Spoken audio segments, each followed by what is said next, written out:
This is Brother Peter Diamond, VaticanCatholic.com. There is at least one main reason why hell must be eternal. That the pains of hell are eternal is of course part of the faith.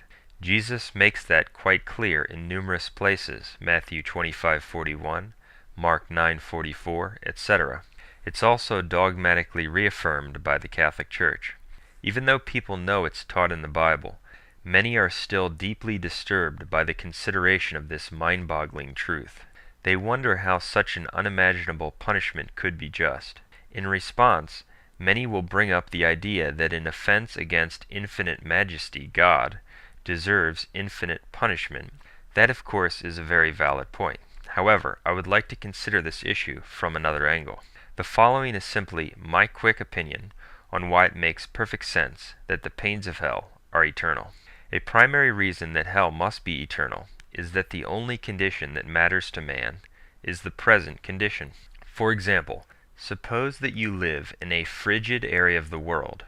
Suppose that you had heat for the last 10 years, but this year catastrophe has struck your area and left you without any heat at all in the depths of winter. You are freezing and shivering. Will the fact that you had heat for the last 10 years make you happy while you are freezing this winter? No, it won't help you at all. All that matters is that you do not have heat this winter. It's true to say that all that matters to you is your present condition. Likewise, suppose that you lived without heat for the last 10 years, but you finally got it this year. Will the fact that you lived without heat last year and the year before that make you unhappy while you sit comfortably and warmly now? No. All that matters is that you have heat now. All that matters is your present condition. The same truth applies to everything, including the passing pleasures desired by worldly people.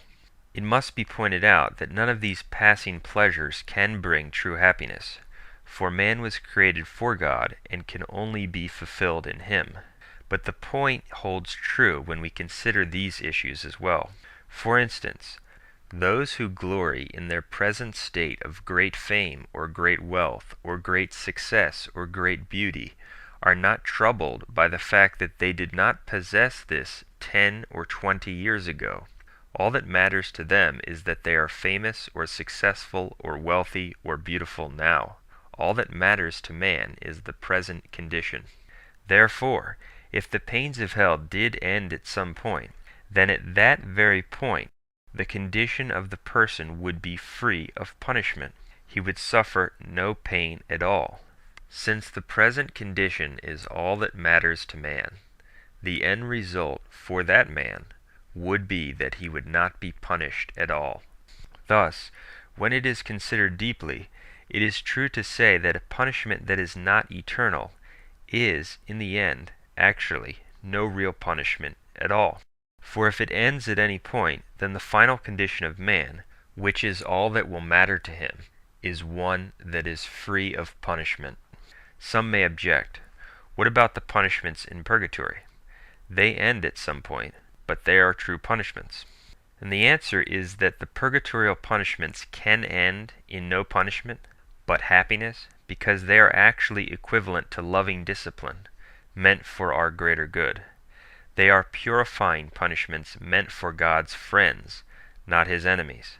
They are intended to make a person worthy of a greater happiness and reward, not to pour out God's wrath and revenge on a person who is, judged by Him to be in the final analysis, a condemned man. Thus, they are not punishments of the same category as vindictive punishments which God inflicts on those who die in mortal sin, in other words, evil people. Those who die in a state of mortal offense against God's dignity must be punished in a real and vindictive way. The punishment inflicted on those people is meant to pour out God's wrath on His enemies. As Deuteronomy 32:35 says, "Revenge is mine, and I will repay them in due time." Such a punishment can only be real if the end result equals punishment, not a state of no punishment. The only way that the vindictive punishment can have an end result which equals punishment rather than no punishment, is by an ongoing present condition of unhappiness. That's why hell must be and is eternal.